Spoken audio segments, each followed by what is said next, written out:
But the big news today, but really this whole week, and we were talking about it. You take a week off, everything hits you quick. Is the American Conference expanding, man?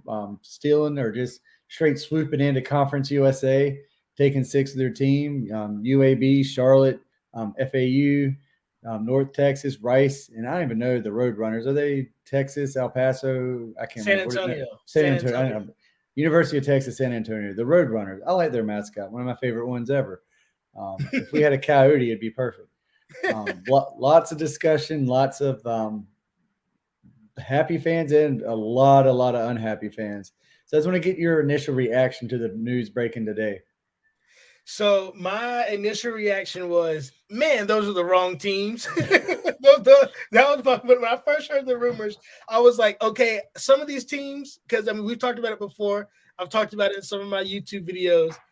I was a fan of us going for Eastern Seaboard regional teams that could help boost just staying east, right? But to be honest with you, I'm not looking at the numbers, looking at the money, looking at the markets. I'm not upset. I've looked at it long enough, and I'm no longer upset that we didn't get App State, we didn't get Marshall. Yeah, It's one of and those things. everything I've been reading is that ESPN had a big hand in that, saying that the Sun Belts had upper viewership. We can't really shake that tree yet. I'm hoping down the road we can merge those conferences together. The only big head scratcher to me is Rice is a football. I don't understand with all the Texas teams. I don't understand what they really bring to it. Great for basketball and baseball, but for a football conference, not sure. I know nothing. I'll be honest with you. I know nothing about the Road Runners. I don't think ECU's ever even played them. Couldn't tell you a thing about it. I just know they're the Road Runners and they play in some stadium that looks ridiculous. Yeah, so actually, about Rice, Rice is probably added because of the American Conference's new commitment to Olympic sports. Oh, yeah. Um, I know that this was talked about a few weeks ago by Mike Oresco when he was talking about, we have to start looking at that and talking about how a team like Temple, when they're at track and field events, they're never gonna go against East Carolina because they're gonna stay in Pennsylvania, regional. Mm-hmm. A team like Houston, when they go, they're gonna be going against, University of Texas, Texas Tech, they'll be in Big 12 type. So getting four teams in Texas, not only does that prove that the American Conference wasn't stupid in moving the headquarters to Texas, like, because to be honest with you, you move the headquarters from Rhode Island, where there is no Division I team at all, to Texas, But they right did have a across the street clam from Big roast. 12, and then you lose one of your two Texas teams. So Mm-hmm. I think the American had to go for more Texas teams just to not look stupid. Yeah, But I mean, the media markets is really probably the biggest thing about, yeah, especially and San Antonio. that's the big thing. That's what the big thing it took from the media markets. They're all big media market teams. Um, Houston, San Antonio, UAB. They're all Charlotte, especially. Especially, I really like Charlotte. Though. When I heard that one, that was my favorite one. Knowing that ECU is going to have an in-state rival in conference, but FAU, great facilities, a larger market in Florida. I liked it. Um, UAB, anytime you can get in Birmingham, Alabama area, that's a good deal. I didn't hate it. I didn't hate it at all. In a perfect world, we would have taken Marshall, App State, and Coastal Carolina, but that's not the world we live in. Right. Um, and also I think that ECU fans need to temper themselves about the teams, because if you look at it and if you really think about it, money talks. And we're the only school not in a major media market now. You cannot complain. You can't complain while you are the team that's stopping most of the media, coverage, because they could easily swap us out for a Middle Tennessee State and then be in Nashville, or Georgia State and be in Atlanta. I mean, they Well, could easily swap I'm us telling out. you, I had this conversation the other day. You could switch them out for ODU and have the seven cities with over 1.5 million people. Exactly. So I can't complain Exactly. either. But I don't hate it. The only team that I wish we could have added, like that, I wish we could have just somehow just gone against everything's Marshall. I just like playing Marshall. They fit our they have the mentality. They have the American mentality to me, just win. But you make a good point about the media markets. But think about this: Conference USA has one of the lower TV deals in the college football, not the lowest, but lower. I think it's like $1 million a team. Right. You give UAB or Charlotte $6 million, and they're going to do something. Over you give them more money over the years, and I can't remember when their contract ends with ESPN, but it's a good long stretch. Constantly giving these teams $6 million every year, with occasion. I'm still having hopes for New Year's Eve bowls with the teams we have left. Hopefully ECU one day, but you're looking at a pretty good payout for these teams to improve their facilities. Don't sleep on these teams very long to improve their football teams, especially. Right, exactly. And I mean, one thing that another thing that people might want to look at is if you take a team like UTSA, I think they've had a football team for 11 years now. I Couldn't think. tell you. They are a young program, just like Charlotte's had theirs for I guess 8 years now. 7 or 8 years. Yeah, they started 2015. So if you take those two teams that are young, but you take UNC Charlotte beat Duke this year. Yeah. So okay, Oh, yeah. they have their first Power 5 win. You've got UTSA that was undefeated and against most people's odds beat Memphis at Memphis. Mm-hmm. Like, and they're still undefeated. So I mean, you take these two young teams and you give them the actual money that they need. San Antonio is the second largest metro in Texas. I mean, what else is there? What else is there to really ask for in terms of making this conference worth its salt and bringing us up? I mean, I 100% agree with you. I just when I heard the teams originally, it kind of took me back. But the more and more I think about it, the more and more sense it makes. Could we get the first group that we had on the West Coast? Kind of low key happy it didn't pan out because that would have been insane for travel. Here, I could see us taking one plane for 3 different sports, especially in the spring, and make a Texas swing. And then with travel for football too, you could go down for 2 weeks, especially with the advent of Zoom. Everyone's on Zoom now. You send your football team down there to a hotel for 2 weeks in a row. You play I guess you play North Texas and then Rice back to back and save a lot of money that way too. Makes sense to me. Financially, I think people are going to be upset, but really, I think if you give these teams a couple years with the money in their programs, they're going to really step up. It's the commissioner's talking about. I had the quote pulled up. They're trying to keep the Power 6 mentality. Their strength in numbers. He said, yeah, they're strength in numbers. We're going to have a Power 6 mentality. It's going to be energized. It's not going away. I want to make that clear. I really feel like they're buying into it. I feel like they got some big markets. Take a couple of years to get these teams rolling, and we could be in a good spot in 2 or 3 years. Yeah. So, I mean, I want to ask you this question. So, what does this expansion mean specifically for ECU, though? Yep, that's what I want to. That's the $1 million question. So I'm not ignorant. I know that it's a step down from losing our big 3 to the Power 5, but I think it's a real opportunity. I think, especially in the short term, I'm thinking next year, or not next year, 2023, 2024, we can make a real run at this conference with these teams. Finish up in the top tier. Really stack up some wins in conference early with these teams. And I think it could be like our glory days in Conference USA, the back-to-back conference championship days for a couple of years and really build it up.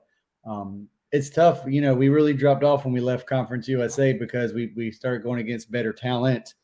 And now we're coming back down the talent-wise, but we still have the TV markets. We still have the facilities. We still have all these things. It could really work out for us. I could see easily in the next 3 to 4 years being at 50,000 people at games again every week and bound for conference championships every year. Yeah, I think what I look at with ECU is if we can keep getting better as a team, and the team starts to be more successful in the current version of the American Conference until I guess 2023 would be the year. Maybe Mhm. that's what people are kind of talking about 2023. So we have one season really to really solidify what this team's identity is going to be, right? I mean, you got a team like UNC Charlotte that is coming up and is trying to be more consistent. UAB, who's very consistent and is pretty good. I love UAB. They fit I right love, in. I love UAB. Everything about UAB. I've been when I went to Birmingham. I love their campus. I love everything about UAB personally. Yep. If you talk about North Texas being more consistent, UTSA being undefeated right now, and them being more consistent going forward. You got SMU. You got a Memphis team that could very well get back to where they were. I mean, Temple could easily, with the right coaching hire, could get back to where they were. I mean, this conference has the potential to be everything that it could possibly be. I mean, I don't see the Big 12 running away from us with the Yeah. teams that we added in 3 years. Well, I can see, and I can see it with Cincinnati really, them going to the Power Five and just getting shellacked, having to face that competition week in, week out, and they would still be a great team, but look more down to earth. I feel like that's going to happen to all those teams, but I think it's going to put the spotlight on Cincinnati the most. I feel like ECU could be in a good spot. I think just perception's everything today. A 7-0, 2 7-0 teams in a conference game, if the conference might be lower now, it's going to grab a lot of eyeballs on ESPN. Right, right. Yeah. I mean, if you look at TCU, I mean, when they left the Mountain West and joined the Big 12, they were taken back down to earth very quickly. Yeah. And dude, that you make it. I want to interrupt you. You made the perfect point about TCU, man. To go from, I think, the West. I can't remember what they were in. They went from somewhere. Was it the Western Athletic Conference to Conference USA to Mountain West before they ever got into the Big 12. I mean, they show that you can be successful in smaller conferences, and I feel like if ECU ever wants to break in, that's just what we're going to do. We're going to win again. We're going to need to get back to those 8, 9, 10 win seasons every year. And this gives us the opportunity. Oh yeah. And Houston, I kind of feel bad for them because I mean Houston looks good right now, but I mean just like Cincinnati and UCF is already starting to look more down to earth. I mean, the Big 12 looks like they might not have made the best choice. but let's be real with Houston, and really. All of them, but it magnifies in Houston too. What's Houston's big recruiting selling point is, hey, we might not be Power 5, we might not be Big 12, but you can play now. You can play right. You can compete now. And now you're going to the Big 12 where, yeah, you can compete now, but you're gonna be behind Texas. You're gonna be, not they're leaving too, but you're gonna be, on an average team where in the American Conference, you could be on a great team, get national exposure, and get to play now. And that they don't have that anymore. It's really going to hurt their recruiting. For the first couple of years, and we'll see. And I'm not trying to wish bad things on them, but I just think it's tough to make that jump. Not a lot of teams are successful right off the bat. Yeah, and another thing about Houston recruiting, one of their biggest selling points was, hey, stay in. They were just recruiting the city of Houston. It'd be like, stay home. Now it's like, okay, stay home, but like, stay home and get beat by Oklahoma State, because Oklahoma State looks like they're about to take the reins for the Big 12 as soon as Texas and Oklahoma are gone. I mean, we always make this joke is like we always talk about for our football teams up here in Virginia or high school. We pump them up. You're doing this for the city. You're playing for your city. Play for the name on the front of your jersey. You do it for your friends and family all over the city, and then we go out there and get beat by 40. And so that's going to be Houston. Let's do it for Houston. We're going to do this for Houston and go out there and just get shellacked. But I really feel like the big spotlight on Houston or Cincinnati is going to be tough for them. They're holding it well this year. They have the perfect schedule for it.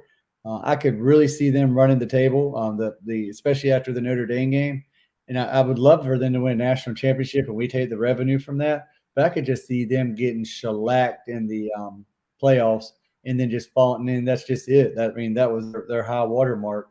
And then moving on to Power 5, that's going to be a tough road. But we'll see. But back to the original question, I feel like it's a good deal for ECU. I do too. I think that this is probably one of the better deals that we could have had. Now, I just want to have this one last question about conference expansion. During the press conference, Mike Aresco talked about the number of teams we took. He was saying, at first he said 2 to 4 but we ended up taking 6. Somebody asked if 6 was the max and if we were going to stop here. And he said, if teams show interest, we might take 1 or 2 more. Mm-hmm. Do you think that App State and Coastal Carolina just didn't reach out? Do you think? Hey, that's a good question. If I'm Coastal Carolina, I know that I have a good thing going. I'm the biggest fish in the smallest pond right now. I get on ESPN every week. I might have to play Tuesday, Wednesday, and Thursday night games every week, but I'm right on the mothership every week. I'm on every sports center they have. When they lose, it's a big deal. I wouldn't leave for anything until a P5 school or conference called me.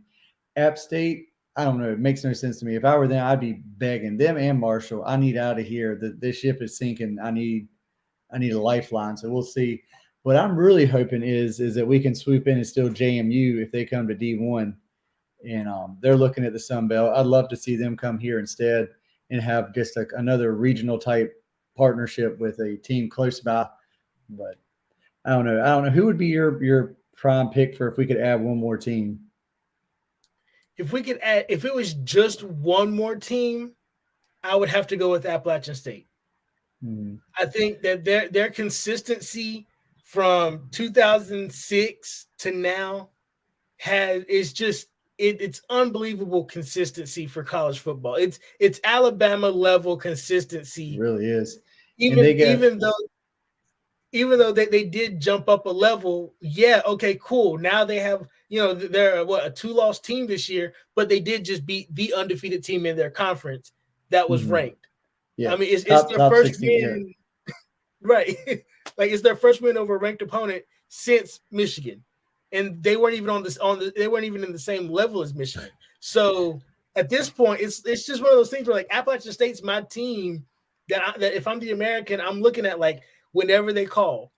Yeah, and it makes sense. It makes too much sense that they'll never call. But you've got Charlotte now, East Carolina. You got regional partners. Your competition is higher, but not so high. You're in a different world. You're not stepping into an SEC. But I don't know. It makes too much sense. I don't know why they wouldn't. I would even take Middle Tennessee at this point too. I think that would be a good one, but I don't know. I would hope to see. I think there is a strength in number. I'd like to see that mega conference and C conference, American conference, try to take over that mantle. Hey, we're going to have 18, 19, 20 teams in here, and we're going to be, undisputed conference champion. We're going to have great teams every year just by sheer number. But I don't know. I don't know where his head's at on that. I'd like to see anybody else, just to keep American conference in the news, and that'd be the big takeaway from that. Yeah, and I think the conference geographically was missing that Alabama, Mississippi, and Georgia block, right? Mm-hmm. I think either we go Middle Tennessee, we go Southern Miss, we go Georgia State to kind of fill in the geography, but then all those Middle Tennessee would have decent travel partners with Memphis. That'd be a drive. UAB would be a drive. Charlotte could be a drive. That's kind of a longer drive. Yeah, but that's still a one-night trip on a bus is better than hauling off on a plane for 4 days. Right. Yeah, exactly. So but like a team like Southern Miss, their only drive would be UAB, maybe. You know. So in terms of travel, no one has it better than SMU and North Texas. Being in the same metro area now, nobody has it better than them. But what I'd like to see, and maybe it's crazy, is just to have a good 20 teams, and you play in the pods 10-team pods. They're geographical, and whoever comes out of the pods wins. Or even if you want to go real crazy, you go 25 teams and have 4 pods, and winner, each winner goes into like a playoff for the conference championship, and you just play regionally every year with like one game outside of your pod to make it even. But I don't know, it could be interesting. But. Yeah, and honestly, that's one thing that I've thought about is if the American Conference wanted to disrupt college football, easily the Conference USA, merger that they asked for that they didn't get because there was obviously stuff going on behind the scenes from them.